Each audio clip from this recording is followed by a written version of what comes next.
বন্দে পুরুষোত্তম। পরম প্রেমময় শ্রী শ্রী ঠাকুর অনুকূলচন্দ্রের বাণী সর্বজনের কাছে পৌঁছে দেওয়ার এক বিনীত প্রয়াস।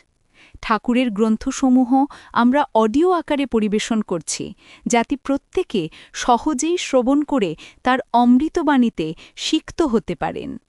আলোচনা প্রসঙ্গে প্রথম খণ্ড ১, পৃষ্ঠা ৩ থেকে ৫, পয়লা আষাঢ় ১৩৪৬, শুক্রবার, ইং ১৬/৬/১৩৩৯।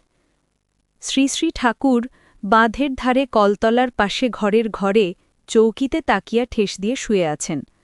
চতুর্ভুজদা এসে প্রণাম করলেন। শ্রী শ্রী ঠাকুর স্নেহ কোমল কণ্ঠে বললেন, চতুর্ভুজ, এবার লেগে যাও জোরে। পরে আবার বললেন, তোমার কোনো ভাই নাকি শিলং থাকে? শুনেছি বাংলা জানে, তাকে যদি আনতে পারো। কিছু গোয়ালা নিয়ে এসো।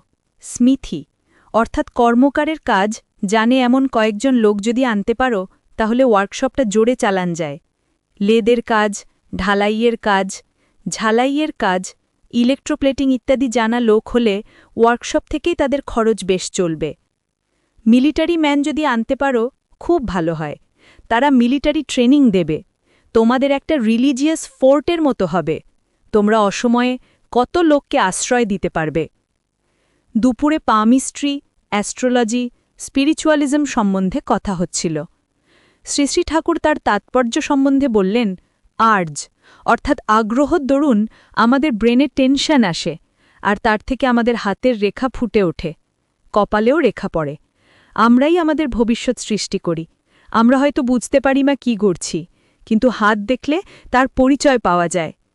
জন্ম লগ্ন দেখে যে একজনের সারা জীবনের কথা প্রেডিক্ট মানে ভবিষ্যৎবাণী করা যায়, তার কারণ কোন কোন বৃত্তি যে তাকে রুল করছে, জন্মলগ্নের গ্রহ সমাবেশ দেখে এইটে জানলে সেই সব বৃত্তির দ্বারা চালিত হয়ে তার জীবনটা কেমন দাঁড়াতে পারে বোঝা যায়।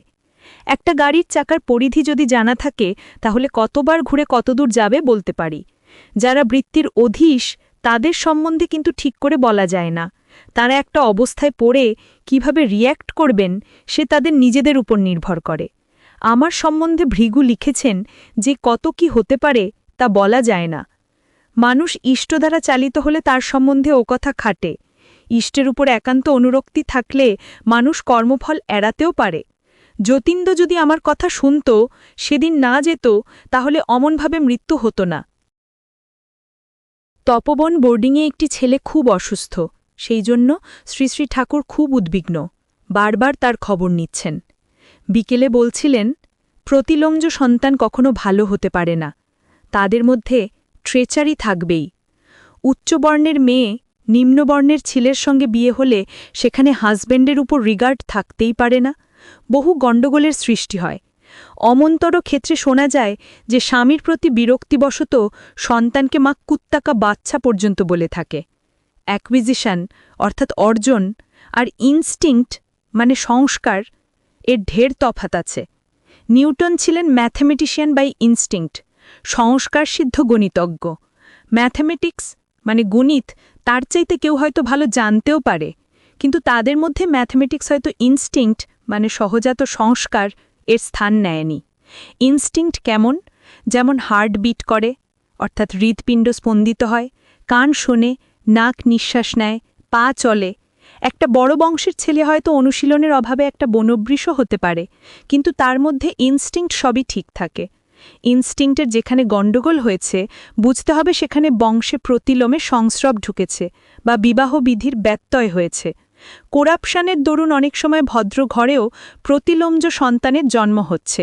এমনও অসম্ভব নয় যে ব্রাহ্মণীর গর্ভে শূদ্রের ঔরসে জাত সন্তান ব্রাহ্মণ সন্তান বলে সমাজে পরিচিত হচ্ছে। তারপর বললেন, মানুষ এক শুনতে আরেকটা শোনে।